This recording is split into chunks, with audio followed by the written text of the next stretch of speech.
yun, sa mga nagtanong kung na-adjust yung karayom ng Barako to, yung bago.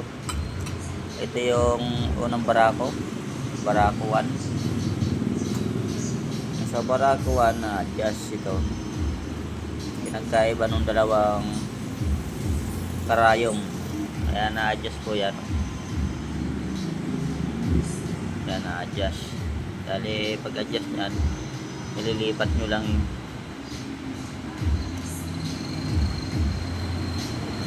yung ang lock na yan, oh.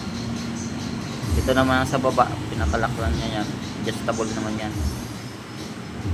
So dito naman tayo sa Barako to na bago. Ito na yung karayom niya, oh. Yan. So tinanggal natin. Yan.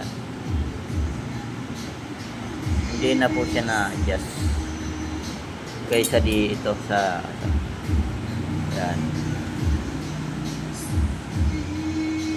So yun lang ang tip natin, hindi siya na-adjust yung bagong Barako to.